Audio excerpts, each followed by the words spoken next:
Hello, everybody. It's me, Okami Garrus, and I'm here to introduce you to the inaugural episode of the new show by Wolf and Crow Productions, Main Character Syndrome. The show that has one GM, one player, to prove to you that you can play games like Dungeons and Dragons, or in this case, Neon Skies, without having to have the hassle of tracking down a full party. Now, this first episode is rough for a few reasons. Number one, I had a guest GM. This was my first time ever officially talking to him and seeing him. On top of that, I was an hour late for the session because I have a newborn, as well as my two twins that are all sleeping. So I actually should probably lower my voice and make this quick, just in case the baby wakes up and my wife needs my help. But yeah, this show is to prove to people that you can play tabletop role-playing games without all the hassle of dealing with a party. So I hope you enjoy, as my guest GM Greg tells us a story. With, as opposed to systems that I've run for 2 months. But should be fun. All right, I believe I am ready to go. Okay. Double checking my notes and making sure that anything I don't need is closed for a minute. Okay. Yep, that'll do. How the fuck do I want to start a session? However you'd like. No, I know. I'm not. I never said. Nah, I might have said. No, I never said I was a good DM. Brook City, curtain rises on Jack in the pit. He's just beaten down a cue ball. He wipes some blood from his mouth and tells you, it's not the. Wasn't to the dead a relatively friendly bout of sorts. The wager was personal. He was wagering information on a new biograph from Coulombs, an experimental piece of tech. What were you wagering? He's been telling people all night, he has some information, trying to get bets to people to bet against him on that. See what he can rake in. You're the first person to make him pay out.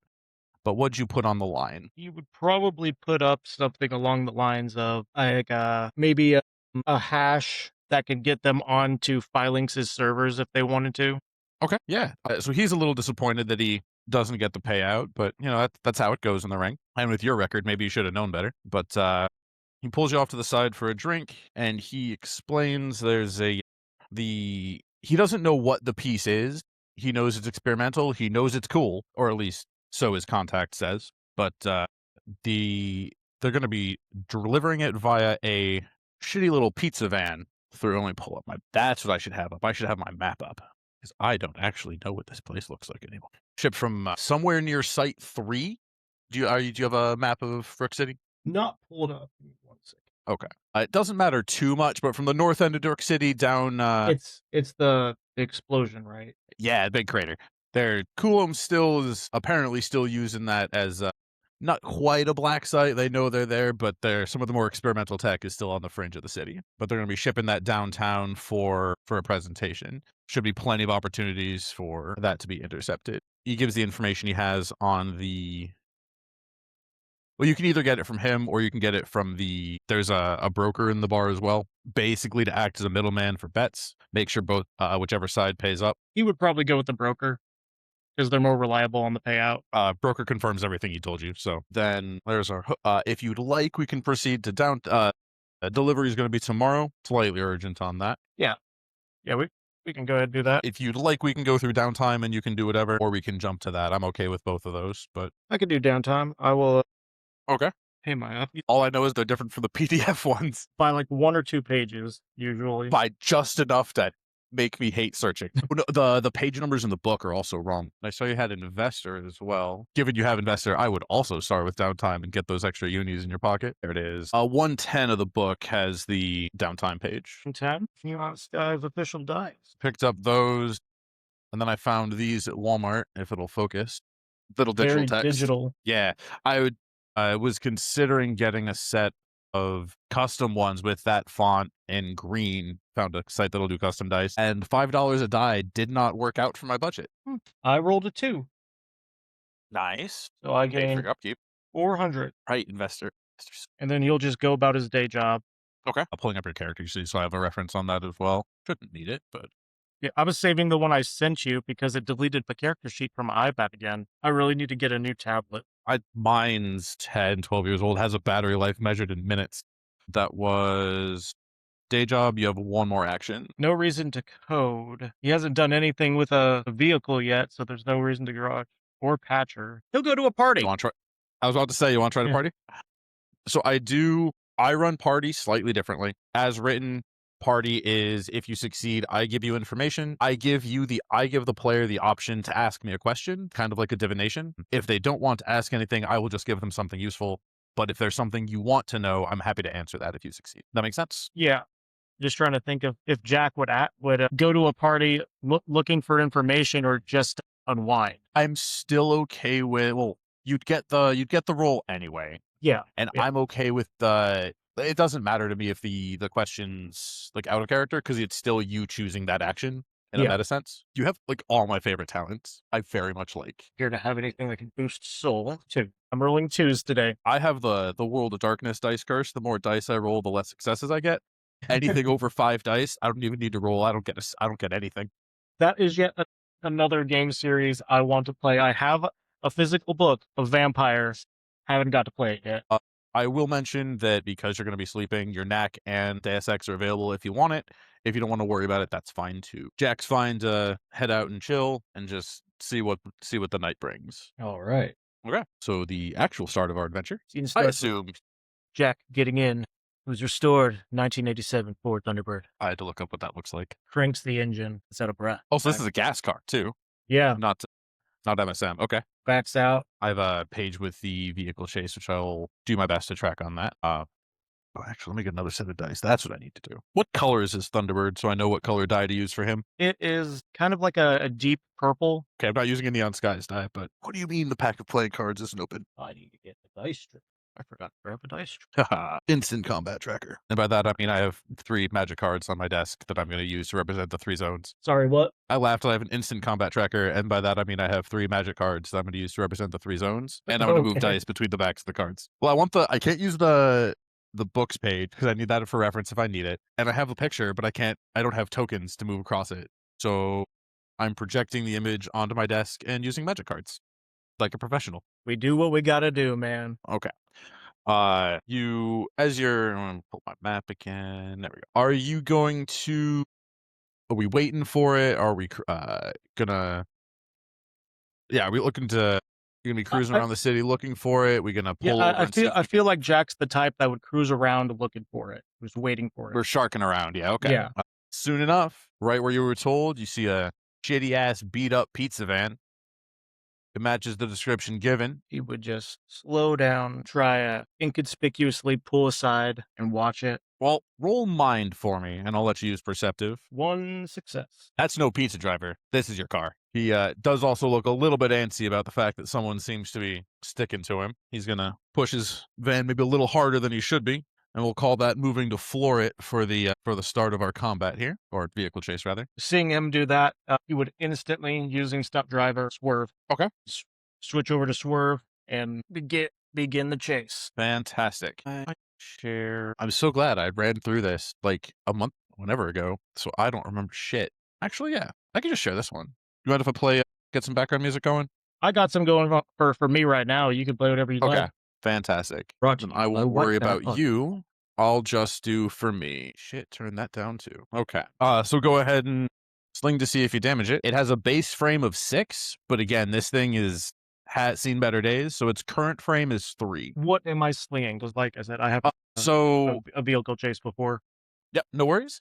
So with a vehicle chase, if you're trying to damage it with your car, like as part of the maneuver, you'll sling their base frame, in this case 6, plus any bonuses you have, which would be from your driving gloves. I believe that's 8 dice total. Yes. 1 success. Fantastic. Oh, I could even use the dice to track their HP. I'm a genius. What's your car? 6. Fantastic.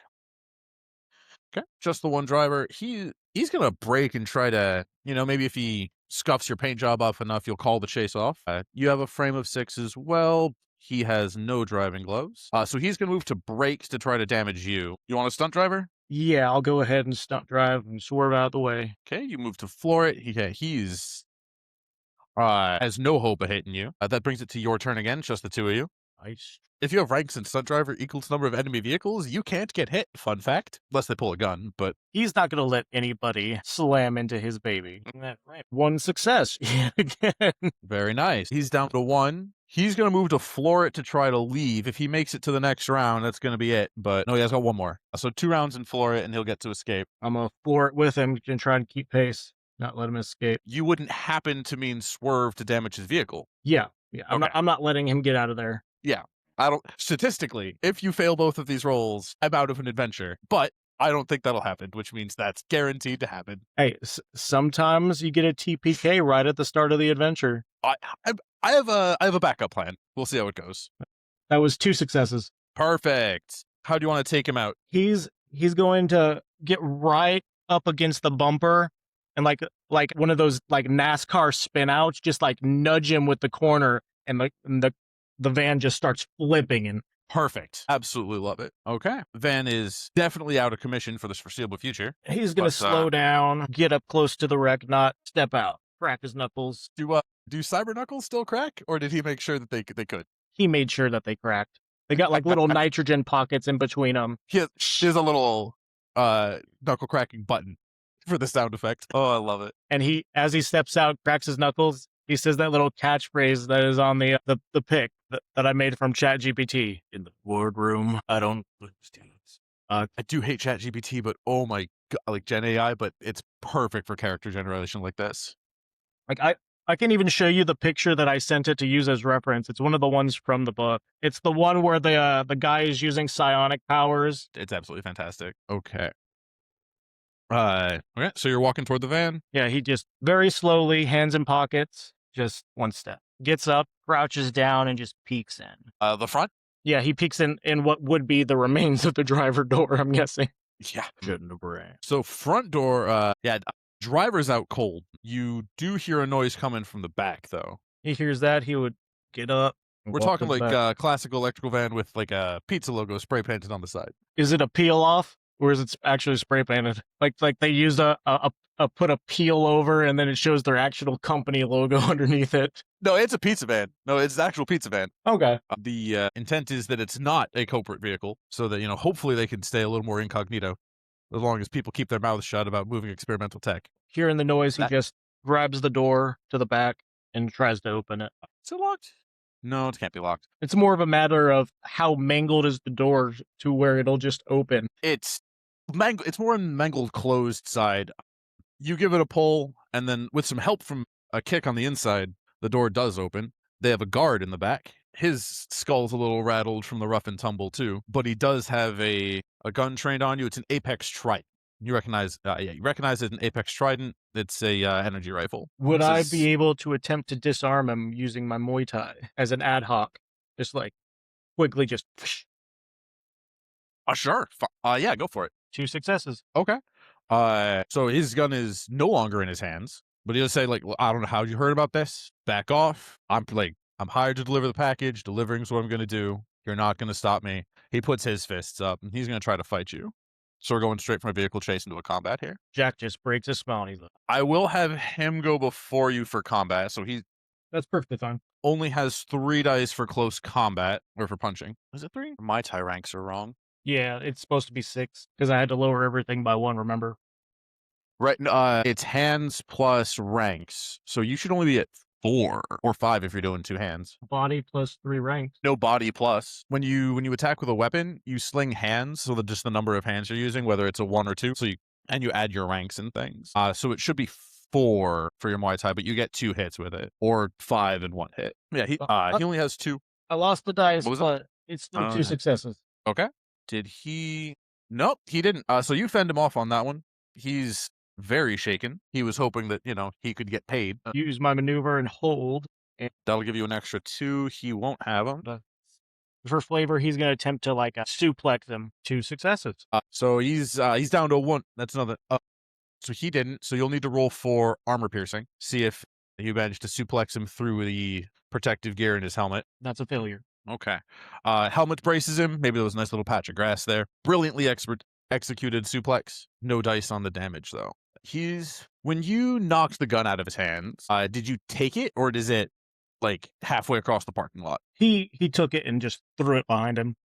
Okay. Well, he can't let you get past him, so he's also going to hold, give him another 2 dice, and see if he can send a haymaker and ring your bell a little bit. Roll your close combat. This is contested. Or roll your Muay Thai, I suppose I should say. That's a failure. Okay.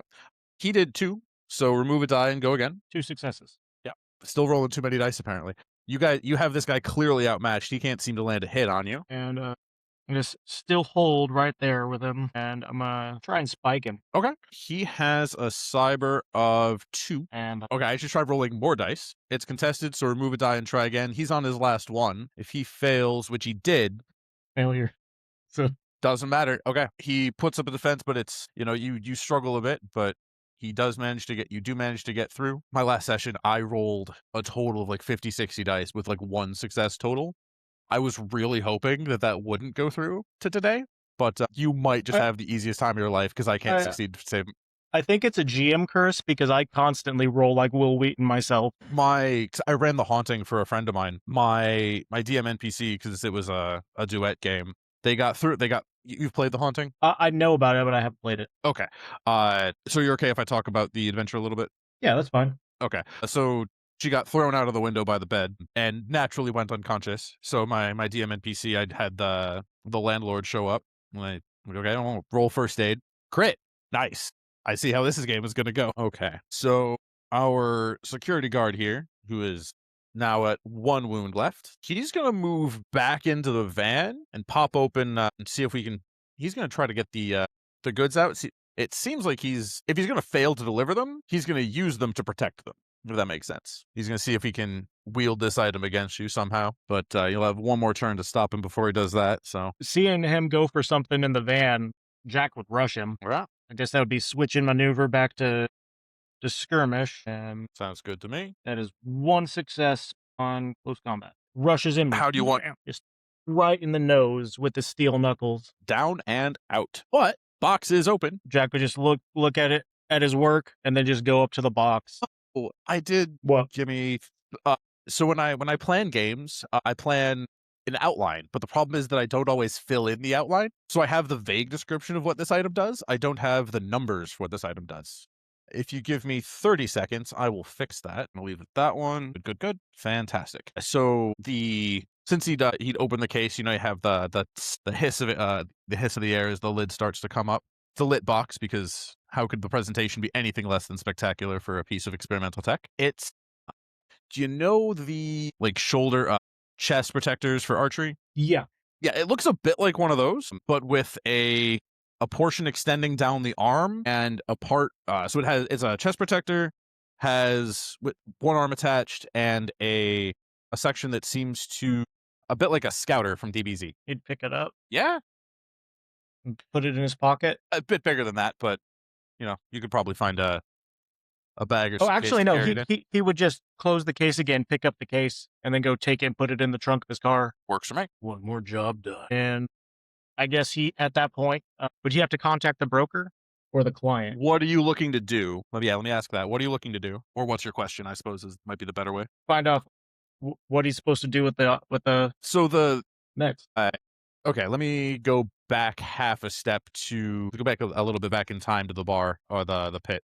It wasn't a job per se. It's just a piece of experimental tech. If you can get it, it's for the grabbing. If you want it, this is yours. You might be able to find a buyer. So yeah, you could try to find a buyer. You can try to find someone to install it. Would he know right off the bat, just from the case, what it does, or from the pit?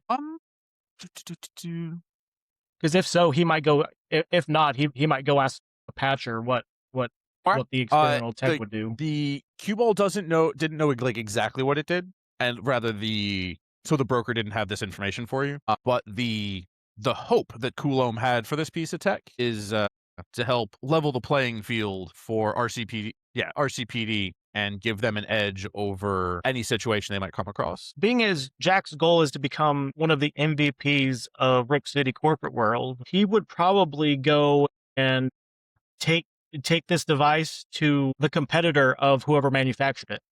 So he would look for a logo and then go and try and find a company to sell it to. Okay. Coulomb made it. Let me take a look at corporations and see I don't know if they have. They don't have. You might not find a primary competitor, but this is. Sorry, yeah, give me a second. Let me just take a quick little bit of look in here. Love these companies. I love the logos. The letter from Castle and Crown is absolutely peak. And if he can't find a competitor, I guess he would just try and find a broker to sell it. Okay. Dowser might be the competitor here, but you also don't know who this was going to. You're just looking to sell? Yeah, he's just looking to sell so he can get his name with those companies of this guy will bring us something. You have your contacts. You know you've worked with them before. They know you. You know them. Contact your broker and see what we got. All right. Not just chuckle at the Castle and Crown. Have some fancy broker. You might not get contacted by the fancy brokers yet. That might be more in the aspiring thing. Yeah. But you could probably reach out at least to a secretary of sorts to forward it up. Like, hey, I got a piece. What does I think he would attempt to reach out to one of the more well-known brokers to see if he could get a meeting, but if not, he would just go to his typical run-of-the-mill broker because he figures he could get a little bit more, not uni creds, more cred renown. Yeah. Okay. Yeah, so you can reach out to I'm gonna say like one of their like a secretary, one of their little go-betweens. They won't give their engram to anyone, but if they see someone up and coming, they might have some way for you to contact them. They might still not reach out directly, but that's fine. So what do you tell the intermediary? Got some experimental tech and up to competitor. Try and spice things up. Think you could help me out? They'll pass that along. They'll call you back in a bit if there's interest on that. They don't they can't promise anything. That's the message he would spread is got some experimental tech looking to sell. Okay. So you start with the high end of, whichever. You have a preference on this? No. Okay. Let's go with Annie. Everyone loves Annie. So you reach out to one of Annie's, again, secretaries. They, okay, well, we'll pass that along and get back to you if she has any interest. But thank you for letting us know, and we'll see what we can do for you. And then you pass. You head off to go to your usual. You said after that, yeah. Yeah. If you don't get like a hell yeah. Yeah. Do you also have? Your usual says okay. Well, you want to meet up? We'll see what you got and see if we can find a buyer for you. Which cafe does he want to meet you at? Which cyber cafe do you usually meet him at? I could pass this off to you. That's actually what I was looking at. The cyber. We got the Bacchanalia. He's not the type of person to really like go to like a party type one. That's how I feel like the Bacchanalia. Gotcha. Like, maybe the Chateau. Okay. He doesn't normally go hang out in Limberta Heights, but he likes drinking the classy drinks there, I guess. They're just expensive enough for his taste. Yeah. Okay. So you start to drive out to the Chateau. You get to. I'm so glad I have a map. Let's say I have no sense of distance. Let's say it take you 40, depending on traffic, 45 minutes, half an hour driving the city to get there from your incident. About halfway through your drive, you get a ping on you get a ping on your engram. It's that secretary. Where should we meet you? I'm currently headed to the Chateau if you want to make a deal there. Or if you prefer somewhere a bit more inconspicuous, I can meet you wherever you want. Where are you now? She just asked for your current location. You can give it or not. I'm not going to worry about details on the map. He would map. just ping it over. Okay. So you're about 15 minutes from the Chateau. They ping somewhere about 5 minutes from you in a slightly different direction. We're interested. Driver, swerve, turn around, go the other way. Okay. Aw. Apparently Annie Sunshine is Wellock's wife from if I'm reading the byline correctly. Okay. Yeah. You're given an address. Annie does not she meets in cafes, not in random addresses in the middle of Delmont. This is very out of character for her, and you are aware of that. He would probably point that out too. He'd be like, my first meeting with you do not. The secretary doesn't sound like how you had met the first time, but how to put this best. It's like when someone else is talking over the phone. She's relaying Annie's message. You're getting something much closer to direct contact than you've had or expected. Not my usual place. Not my usual place of business. This also isn't my usual business or my usual grade of business. Sometimes you got to step out of your comfort zone in order to make money. Indeed. And at that point, he would take his keys. Are they outside still, like by his car? Because he would pop open the trunk and like let her inspect. Yeah, that's fine. That works. If that's how it is. Mm-hmm. Yeah. I had intended for that to be on your drive over. That conversation happened, but yeah, that's fine. They meet you outside. I'm okay with that. Is this This is Coulombe's experimental super soldier tech? It would appear so. One of the secretaries, and you're selling, immediately gets a harsh look from Annie. You have a sneaking suspicion the secretary will not be seen in public ever again. I'm sorry, what did you say? He said, I have no use for this. I want it in a bet. He's a very honest, open person. He doesn't beat around the bush. Sorry, you know how players never do the thing you plan for them to do? Yeah. Yeah, give me a minute. Annie, or who you assume to be Annie, I suppose, cocks her head. You don't know what you have. Everyone has a use for this. And he just like opens up his hands and he goes, I work for Filex. I don't have a use for them. Now, if you need some help getting some corporate secrets off the Omni. Says the guy with no skills in OmniNet diving. Mm-hmm. You're just asking a coworker to do the dive for you. That's basically He's what a he would ringer. do is he would just give them some creds, be like, hey, I need you to do this. Ringers are expensive. I really like that they exist, and I also appreciate that they just auto succeed, which makes perfect sense. But they are expensive.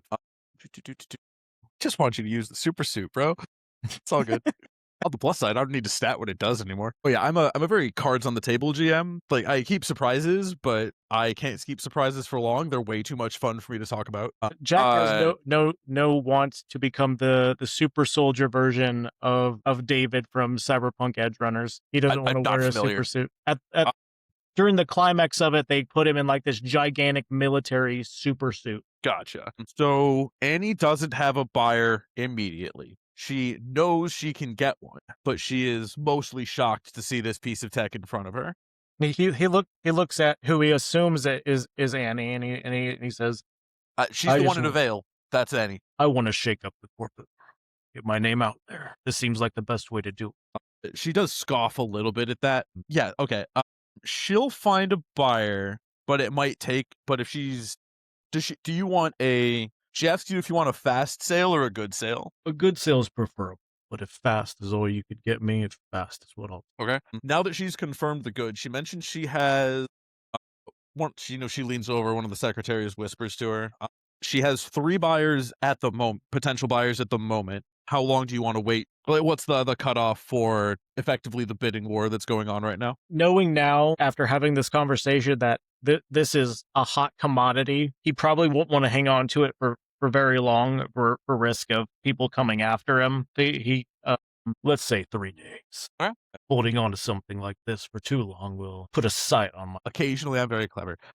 If we were to have some firsthand experience, if I had some a direct report of what it could do, I'm sure we could get a better price. I'm willing to do a demonstration if that's what you want. Hell yes. I have no idea what someone's going to be buying this for. Okay. She has a patch that owes her a favor. He can install that, no problem for you. Let's do this. And it's in the basement, not, it's here. He picks up the case and he says, "Either way." Okay.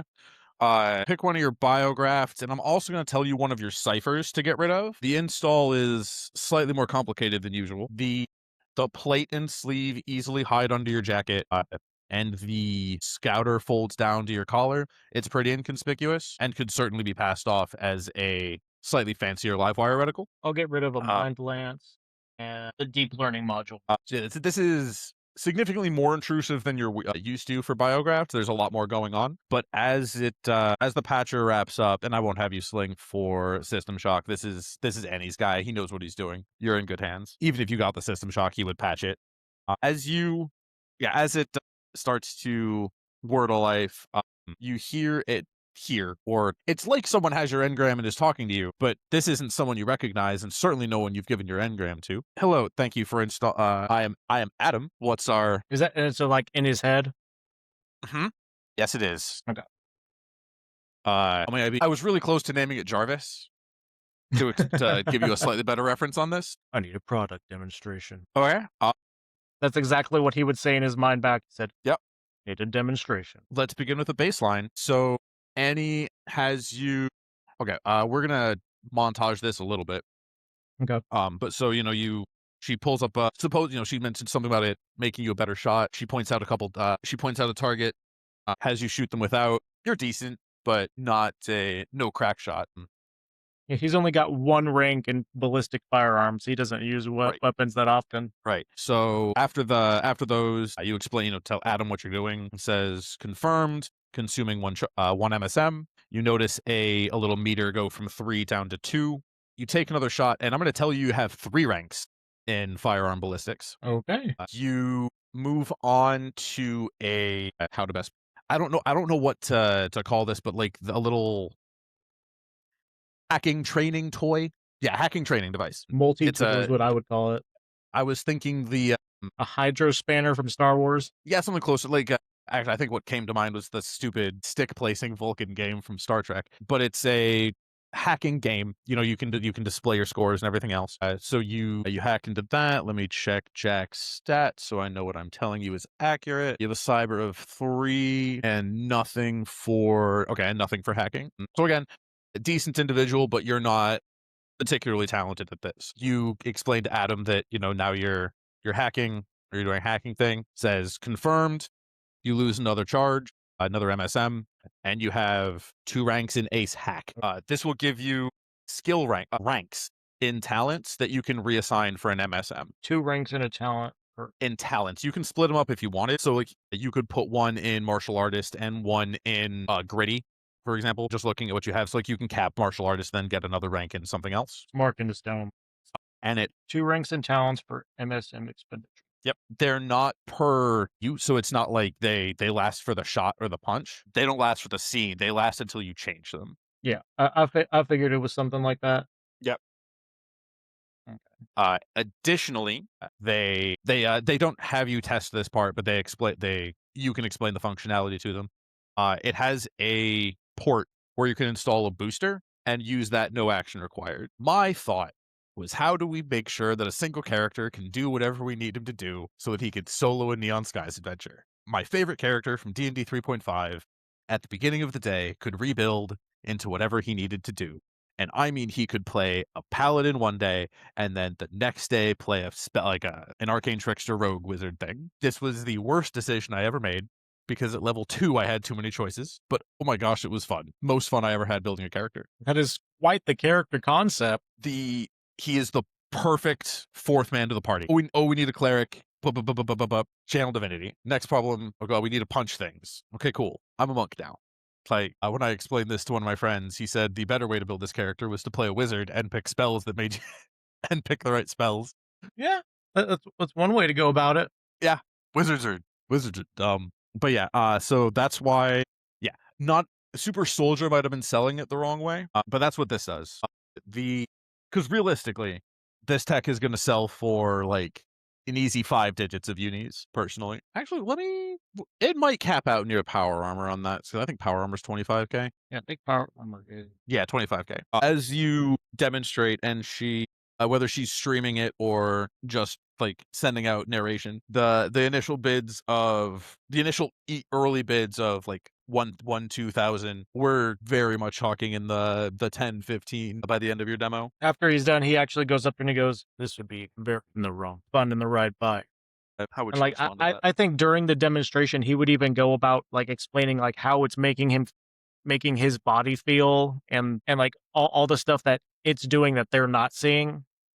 Because he would want to make sure he gives it to the best buyer, whether it be Dowser or Patriot Tech or Apex, whatever. The original version of this adventure, because I tend to overplan, my scope is bad initially. The initial plan was for you to basically assemble pieces of this thing and the AI assistant to have a bit more personality. Like if you were attacking a target that he didn't think was the priority target, you would be taking penalties as you as your firearm would like veer off to try to hit the other guy. But as it upgraded, that would balance out. I love that. I'm keeping those notes. They're absolutely getting shelved. Okay. So you said you wanted to hang on to this for 3 days, or you're hanging on to this. Annie won't hang on to it. She'll negotiate the buyer, but the to deal make itself sure is yours. nobody tries to get their hands on it, he would actually keep it installed for those 3 days. That way, if anybody tried to take it, he could take them out easily. Good enough. I just need you to have the suit. I don't care how we get there. I just care that we got there. Toward the end of your demo, you get a ping from your broker. Yeah, you get a ping from your broker. Not like urgent, but he also doesn't know that you're still. He doesn't know you're demoing, but it's one of those like, call me when you can. As soon as he gets out of the demo, he would hit him up and tell him the situation and be like, "Unless you could help me get a better offer, I think I'm sticking with Annie." No, not that. Someone's been asking around for you. Normally, as a broker, their privacy is sacrosanct. But this blue motherfucker has been shouting your name up and down the streets. I'm pretty sure privacy is the least of his concern. Give me a name. I think I'm hilarious. He was calling himself. He said you'd know him. He said his name was Dieter the Beater. You have no idea who this is. Like, zero clue. Never heard of him. From what this guy's been shouting, you've been attached at the hip since you were 2. He sounds obsessed. So you're telling me I've got a fan? No, he seems to want to punch your face in. That's what I call a fan. And he actually breaks a smile. He ashes over what information he has. I don't know where this guy is going to be, but here's the information I have on the guy. You can probably you can pay me back for it later, but you should be able to find him if you go looking. He gives you enough information to pull up a seed if you wanted to dive for it. Yeah, I was actually about to say he would probably at that point try to dive down to level 2 and see if he could get in contact with the dude. Yeah. And he does give you basically as a payment for the demo. She does refill the MSM on it, so she does give you those 2 back. So you're back up to your full 3 charges. The 3 charges it has, you can't pull them to do your own stuff, but it also won't count against your carry My 5 personal- limit. Correct. So it's not that you have 8; it's that it has 3 and you have 5. Well, 2, but it is sufficiently insulated that it won't cause issues. Considering he would probably need a, just in case, like, really fancy, because he would do a dive at a cafe. Absolutely, yeah. Which one he would go to. The chateau is evidently about 20 minutes away. I feel like the chateau would have very expensive ringers if he needed one. He probably won't. Not that they're gilded, but like ringers are relatively standard. If a ringer overcharges, you're going to go somewhere else. There's a code of honor that they've agreed on what they charge. Sort of like the best way to compare it is the broker code, the broker thing as well. If one ringer starts overcharging, either all of them are going to. Actually, that's a fun plot line. All the ringers raise their prices, effectively going on strike. But then you're going to get people that anyone tries to undercut, they're going to get the shit beat out of them. Anyone overcharging, word's going to spread. They're not going to go there. There's enough ringers and there's enough of an agreement. They maybe plus or minus 100 unis for 10 unis for a drink, but the prices are standard enough. Drinks at the bar are different, but yeah, I think he would prefer to just drive over to the chateau, then take the extra drive to go over to the corral, which would be I think it's the other closest one. The other side of Delmont. Yeah. The Excelsior is closer if you have an inn. I don't think he would have an inn to the Excelsior, at least not yet. My biggest fluff gripe with Neon Skies is the hidden Excelsior that there is sats for and a location for. Let there be a 7th hidden one and let the DM decide, the admin decide. Mm-hmm. But it's fine. Okay. Yeah, I as a player don't think he would know. He would probably have heard about it, but he doesn't have an inn. You're a casual diver. You're not one of the big names in the field. Mm-hmm. So yeah, he'll just drive over to the chateau and set up in a booth. Okay. 100 unis cover charge, a non-issue. As is common for cyber cafes, they do have, they are well stocked on silica if you're interested, and the dive ciphers, of course, they also have copies of those available. Mm-hmm. Since he's just going to level 2, I don't think he'll worry about getting a ringer at the moment, and just find an empty booth and dive. Down we go. Right. Yeah. So the last demo I had you do was the Ace Hack demo. Do you want to shuffle what the suit is boosting? Yeah, knowing what it does now, he would see if Adam would allow it, give him a boost on that. Yeah. Yeah, so it has. You would need to put the booster in, but he can boost. Like if you're in trouble, he can pop a booster if that's what you're asking. Yeah. Okay. What booster do you want him running? Salve is the cyber healing one, which is I think what you're asking for. Yeah, he'll drop some unicreds at the bar for one and pop it in. Okay. Because all he has is Kickstarter and a bump on him. Okay. Yeah. So if you decide you need the salve, go ahead and pop it. And we dive. Okay. So that brings us to level. Ooh, I haven't run dives in a while. Sling for hazard. Did you set Adam to any diving talents or no? Nah. Okay. He wouldn't be too worried about it. That's fair. Level 2. Adam does successfully anchor though. Yeah. Okay. Sweet. So for I roll, let's see. I got a 5 for hazard. You're on level 1. That's ice. The digital world unfolds. Yeah. Okay. So we got ice in front of you. So if you fail the hazard roll, you're going to take direct damage equal to the Omninet level, which is just 1. Okay. You can drop that down to a firewall, which would gain system shock, or you can bump. Yeah, you can drop that down to or you can have an extra die for to defeat the hazard. Because again, Adam did successfully anchor for you. I'll roll for it. Okay. It's just level 2. I That's think a ice failure. is less bad than firewall. And that's a failure, so I take 1 or 2. So you take 1 cyberburn and you take 1 direct damage because you're on Omninet level 1. Burn equal to current level. Consequences. Does the RCPD pick you up? You don't know yet. Okay, that was level 1. You die. What you up to? Because I should ask you what you're doing, not tell you what you're doing. Well, I'm just going to So level 2, so. Yep. And I should still make you say that you're diving. Okay. Adam will anchor for you. He fails on this one. Your hazard is firewall. If you fail this one, you're going to gain some system shock. So you're slinging 3 for your cyber. Plus 1 for the anchor. No, right? you lost that. I thought you just said he re-anchored.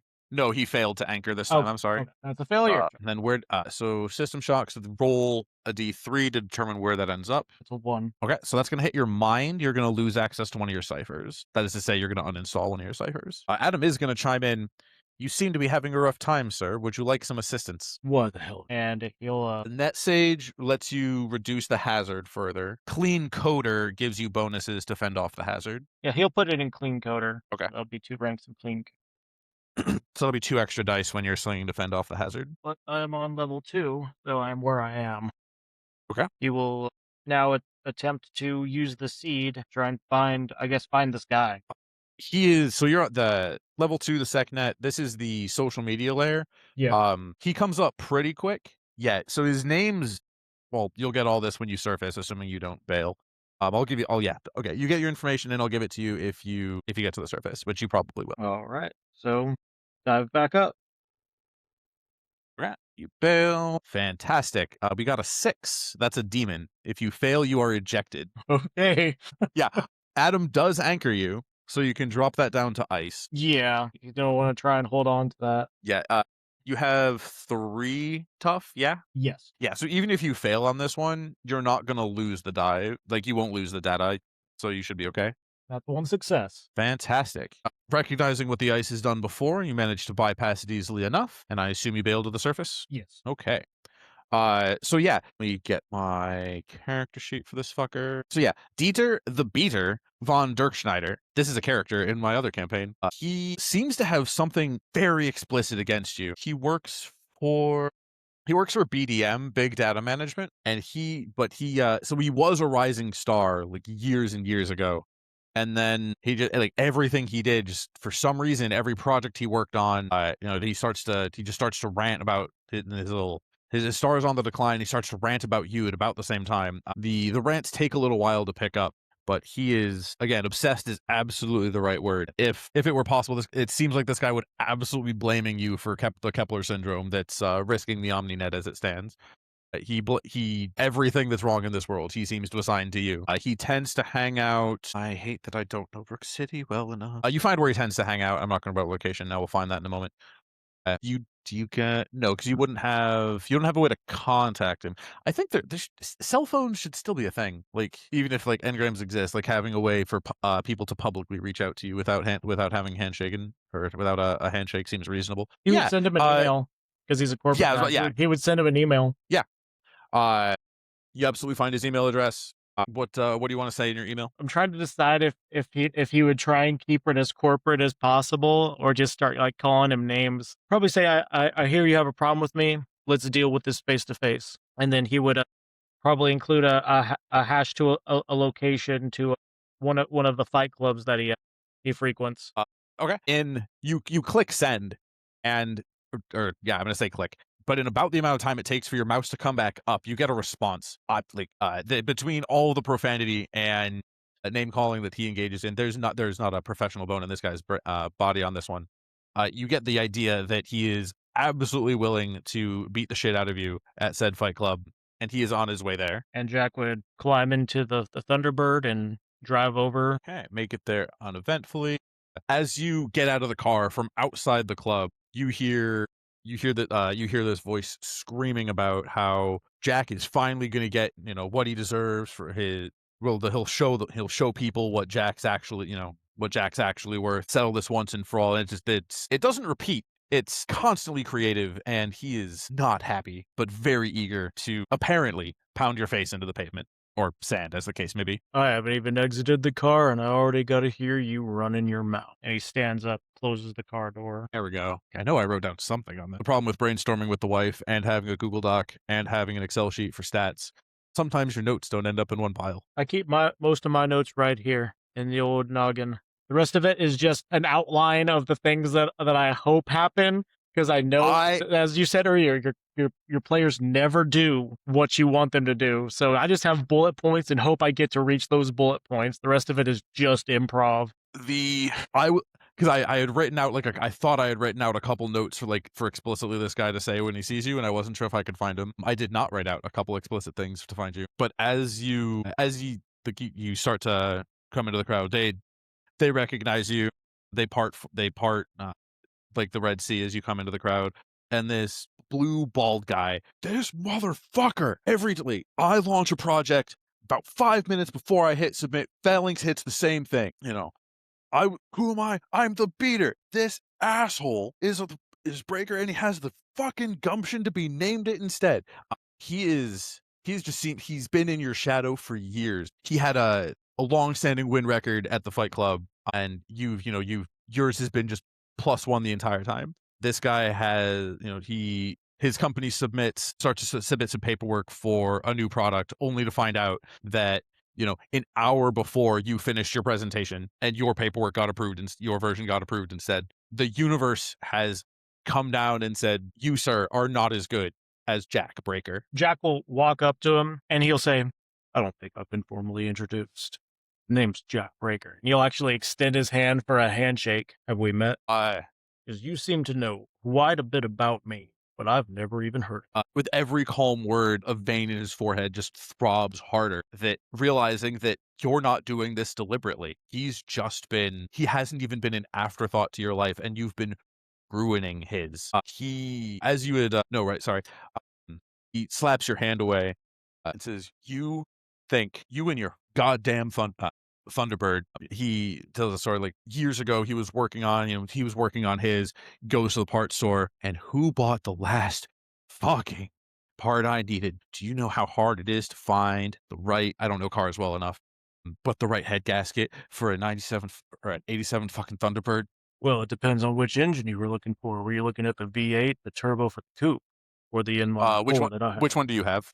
He has the turbo coupe. It's like the extra rare car. The turbo coupe, you moron. Well, yeah, I could understand why you'd be a bit upset. Took me and my dad about 5 years to track down that head gasket. If you had been 10 minutes slower to the store, Dieter and his dad would have finished theirs. Again, I did not make up the name of Dieter. I made up the backstory. But the fact that Dieter rhymed with beater, I'm like, wait a second. I know exactly what I need to do. I'm sorry to hear you've had appears to be a string of bad luck. And it's your fault. So we're going to put an end to that bad luck. He tries to crack those knuckles and fails. We're going to put an end to that right now. And how was that? Did you want me to help you get a job at Phalanx? Work your way up? He points to the ring behind him. I'm going to put you in the fucking ground. You know who I am, and you still want to climb in that ring with me? And he just turns around and climbs into the ring. Not one above Cheap Tricks. As you're walking toward center ring, roll mind for me, and again, I'll give you perception. I'll let you use perception to boost it. I was actually about to ask if I could tell Adam to boost his perception to give me that final rank. Go for it. That's failure. Deus still a failure. Oh well. Okay. Well, I still need to hit you, and we know how I roll for dice. Ooh, that's a success. Flying dropkick to your back as you get towards center ring. This guy's apparently not taking chances on you winning. Still needs to pierce armor and fails miserably. Jack just shrugs it off, and he turns around and goes, cheap shots don't get you anywhere here. And he just roundhouse kicks him to the face. Okay. Roll close combat. Yep. That's a failure. Okay. Remove a die and try again. The closest this guy's going to come to succeed. Yep. Roll for armor piercing. You clock him, but he seems to roll with the punch. Cheap Tricks might not get me anywhere, but neither is anything else. Seems like you're not trying. He's going to spend a knack on this one. Nice. Rolling more dice, less successes. Roll close combat. Failure. Remove a die and try again. 1 success. God damn it. Remove a die and try again. 1 6. Are you sure you want to do this? And then he goes to grab his head and right in the knee. One success. Nothing. Roll for armor piercing. One success. Okay. Takes a wound. Backs off. Blood spurting from his nose. I've never been more sure of anything. At this moment, the way I envision Jack right now is have you ever watched One Piece? Yeah. He's Senji. Is that the cook's name? He's just sitting there with Sanji, he's just hitting there with his hands in his pockets, just throwing kicks. Yeah, the just cigarette. not freaking giving a crap. The most important thing in his mind right now is how far down his cigarette's burnt. Yeah, that's kind of where we're at. So at this point, Dieter's he's going to try to, punch you one more time. No knack on this one. Forgot I have 2 knack. I used. No one spends knack, and I can't figure out why. Yeah, I saw was it you on the Wylock Discord said nobody spins their knack or their Deus Ex? That's not true. My party absolutely uses their Deus Ex to make Bliss more valuable, but that's it. Because It's a good use, I guess. Because it's the end of the day and they've forgotten to use it, but I'm okay with them using it to reroll anything that is player luck. So you can't reroll my stuff with Deus Ex. Yeah. But like, do you know anyone here? Well, sling, roll a d6 and see what you come up with. If you want to Deus Ex that, that's fine because that's player luck. Yeah. Finding a Bliss at the end of the day, that's player luck. You can Deus Ex that. And they're like, oh, I have a Deus Ex to spend. Yeah. All those rolls you failed earlier today, you could use it on them too. Okay. So any successes on that close combat? 1 success. Of course you did. It's okay.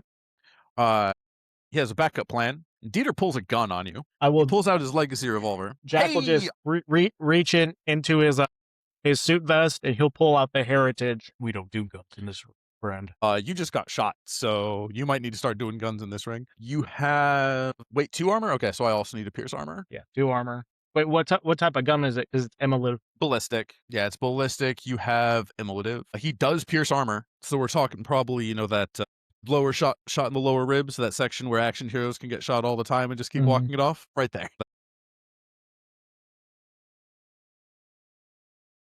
He's gonna maneuver. I'm gonna hold so he can get a little bit better aim. And he's gonna take a shot with the Heritage.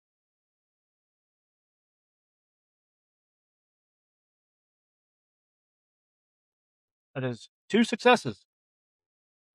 Okay. So you hit him. What's your Heritage's damage? I think it's just 1.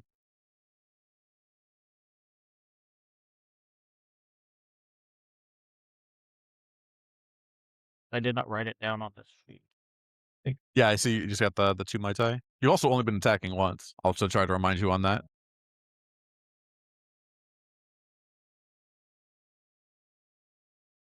Well, the basic. Where is it?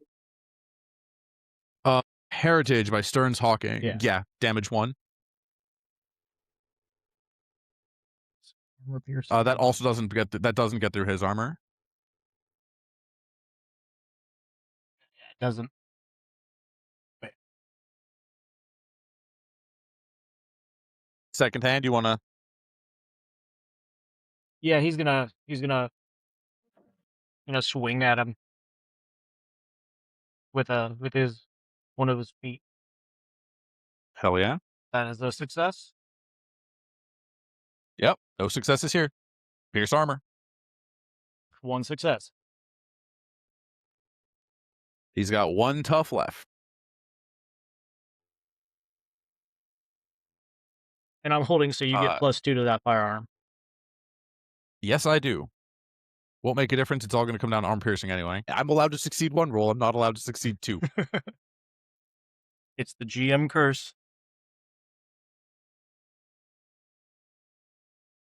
Yeah. Oh, one of my characters in 5th edition couldn't roll higher than a 5 for initiative. It was bad. Yeah. I'd hit reliably, but always last in the turn order. Well, whenever I was GM, I could not hit reliably or get good initiative. So we made a set of 1-shot characters. And whenever I got to play my 1-shot character, I specifically made a character that would get an initiative bonus, so that way I could be higher in the load order. Yeah, my paladin, I loved him, but like the highest he ever got on initiative, I think was 7. But everyone else was like everyone had rolled well too. No, he got an 11. That's what it was. I was so excited for an 11, but everyone else rolled like 15s to 19s. I thought I stood a chance. My players Okay. always had good rolls. They'd be like in the 25, 19, Mhm. 16, and I'd be like 4. Like, okay, annihilate my character. That's how the session's going to go. Yep, that's how it's going to go. He's going to try to punch you, wipe that smile off your face. 3 successes. Nice. 0 successes, so he might as well have been trying to do that. We're going to try to hit you with that gun again, though. That's been working well. Hey, we hit. Uno success on that. It's straight sling. It's not a Oh, contest. yeah, that's right. And it pierces armor. Woohoo, gun's reliable. I think you're on your last legs, too. I am on my last. This is closer than I expected. Take him out.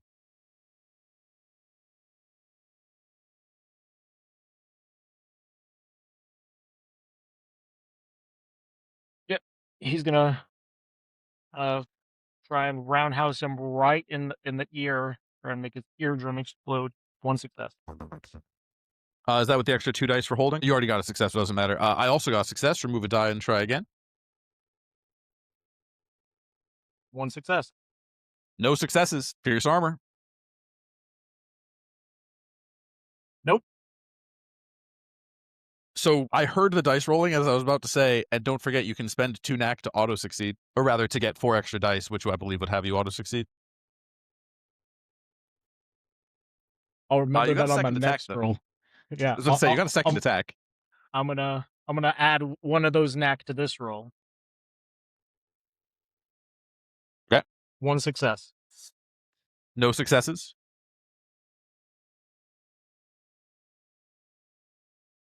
Two successes on armor piercing. And you drop the little fucker. The way he does it is he puts the heritage back in his jacket, and at the same time he does one roundhouse to ear as a fake out, then quickly switches legs and gets him right on the other side of the head and clocks him. He goes down. Beautifully done. He just walks up and he goes, "The next time you have a problem with somebody, settle it like a man, and don't pull out a gun like a little bitch."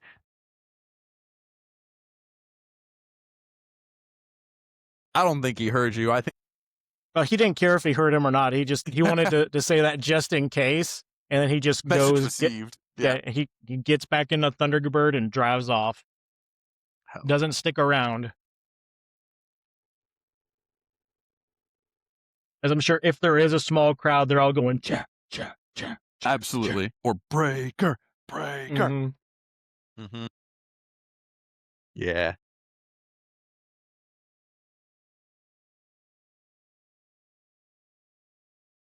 Beautiful. So that's everything I had. I need to remember how fast solo play goes. But yeah, I just wanted you to play around with a super suit and get some bonuses. In that case, I guess he'll go about his downtime, and we could end it there. Works for me.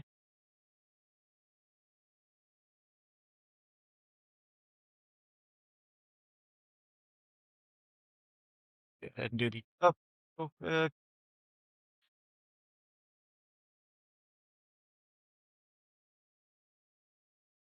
Didn't even use Adam on the fight. Beautiful.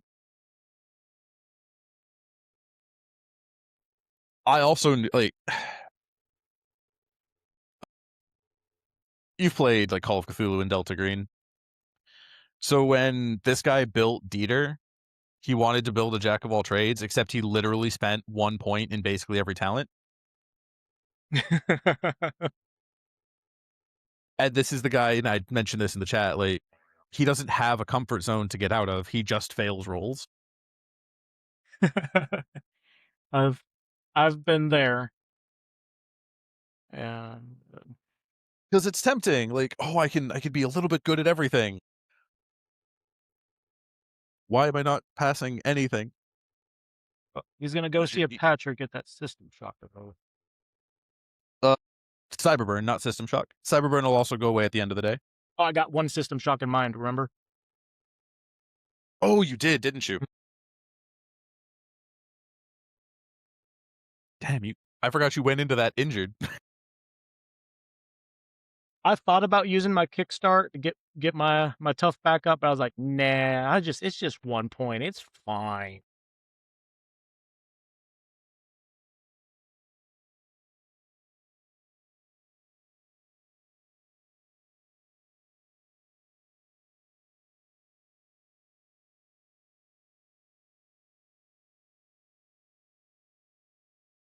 Well, yeah, cover all the bases on Neon Skies, let you play around a little bit. And then I guess he'll just sleep for the day. Pay his stuff and sleep. All right. That was fun. That's what matters. Mhm. Yeah, I would love to be able to pass rolls, but that leads to its own sort of storytelling. My philosophy is failed rolls are just as good of a storytelling element as a successful roll.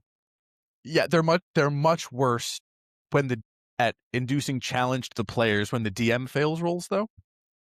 But I suppose in D&D, that's what Save for Half is for. Yeah. Like there were times where I would make like these really like legendary boss encounters for my first D&D campaign, and like Yep. they would brush through it like nothing, so I would have to like think of some stuff outside the box. And like one thing I did, and I told him that afterwards, I was like, you guys were just annihilating me to the point that I wanted this boss fight to last, so it went from the boss having health points to how many times can they successfully hit him in order to get him dead.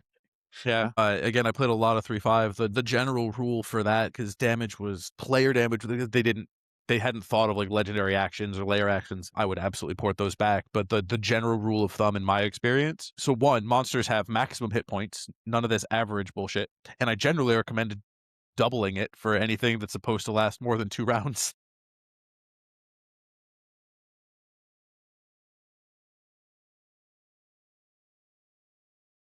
And I also Yeah, I've learned done- very early on, don't give your players the things that they ask for right off the bat. I did one adventure. I accidentally gave 2 of my players Vorpal weapons, and that was a horrible decision. Yeah, that would do it. Yeah. They had Level so much money, and they're like, "Can I get a Vorpal sword?" Yeah, sure. Yeah, you can afford it. Sure. What level were they? They were like level 6. You were very new.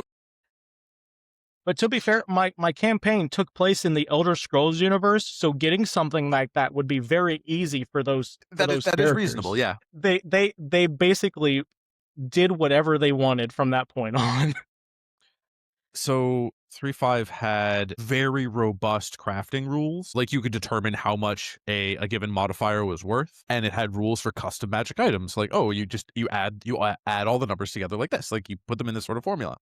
And I was playing a 2-hand crossbow archer, and I was attacking a lot. And I had a large damage bonus, but I was super small, so I was basically firing sewing needles. So like a D2 of damage plus 15 for the dexterity because I'm hitting you in the eye. But I had a shopping list of like what I wanted, and we got given a bunch of money, and everyone's like, "Oh my gosh, I don't know what I'm going to spend this on." I'm like, I know what I want to spend approximately 75% of all of the money on. If no one else cares, I have a shopping list. But like all y'all should buy your shit because this is one expensive item for me. And I was like, oh, the other 4 players all said, oh, no, it's fine. I'm like, are you sure? Because this is almost all our money. And they said, yeah, it's fine. And so it was a custom magic item of splitting and arrow splitting. So every arrow I fired split into 1d4 plus 2 arrows. And again, I had a dex modifier of like 15. So if I hit by like 3 times 15 is 45. So that's 45 Mhm. damage-ish on one attack. And I had like 6 of them. And that's how that campaign ended, with my tiny little iguana machine gun going. But that's what we were playing at the time, and it was fun. Yeah, you learn things as you go, and in that the Elder Scrolls campaign, my lesson for giving them all of that overpowered stuff was finding ways to take it away from them in very role play ways. Like they had multiple bags of holding and they would just put everything in them. So I Yep, decided 'cause it's I'm going to throw the bag man at them. Oh, yeah, I've seen that one. The other one, Didn't kill the bag man. What they decided to do was cast greater restoration on him to save his life and turn him back to normal. that's even better. And that character became somebody who joined the party, this character. Oh, hell yeah. I think my solution to that would have been I would have made the players have to go through a portable hole equivalent. So maybe not like maybe not like climb into a portable hole, but they would go through something that is magically very similar to some sort of portal, and they would need to leave their bags of holding behind. Oh, what I made them do is, in order to actually fight the bagman, was I said you have to actually destroy your bags of holding by putting one inside the other. So they opened up a portal to the astral plane just to fight him, so that they would stop getting their shit taken. Gotcha.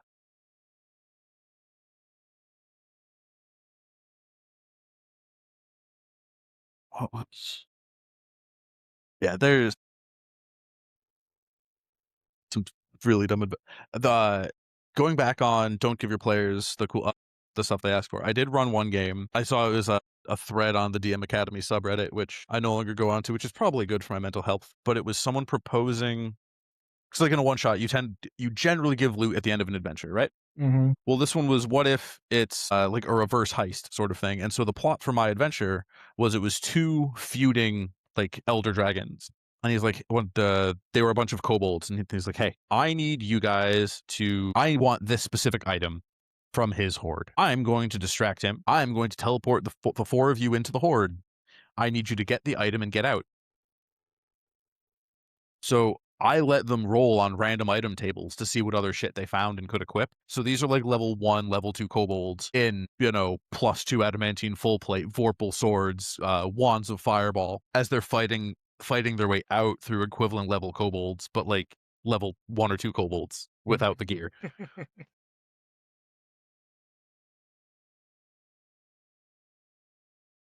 Okay. Is midnight on my end. I should go to bed. Fantastic playing with you. What's your name, man? I'm Jeffrey. Jeffrey. Greg, good to meet you. Is there anything you'd like to say to YouTube right now? Because just a reminder, I did record this for my new show. Oh, so shit. You could I forgot. give some shout outs to the people, tell them where they could find you. I actually don't have social media. I stay the hell off of that shit. That's a very wise decision. Thank you for being a guest GM on my new show, Main Character Syndrome. I appreciate it. Yeah, I had a lot of fun. no problem. That's what matters. Take care, man. Take care.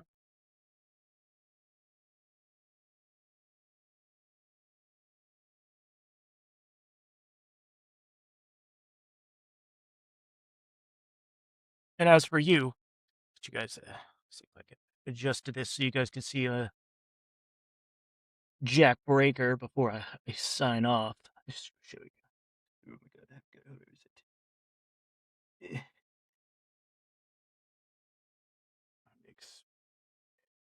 Oh no, I don't mean to have to slide like that. I'm trying. There we go. Move him into frame. Jack Breaker.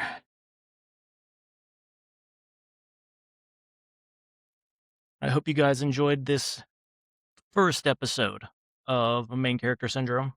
Yet again, thank you so much to Greg, to Cypher for being a guest GM. Hopefully I could have him on again. I do have my own Neon Skies adventure that I plan on running for him. So we will see that shortly, hopefully. And we will see you guys next time on Main Character Syndrome. If you guys want a copy of Neon Skies, you can go to neonskiesrpg.com and you can get yourself a PDF, a physical copy of the book, a GM screen. It is a fantastic, very easy to use a system where you are just rolling d6s and all you need to succeed is get one successful 6. The more you roll, up to a 10 dice at a time. If you have 10 dice, you automatically succeed. Give it a try. NeonSkiesRPG.com. If you want to give the creator, Wylock's Armory, a link to his channel will be down in the description below. And yet again, thank you all for watching, and we'll see you next time on Main Character Syndrome. Bye.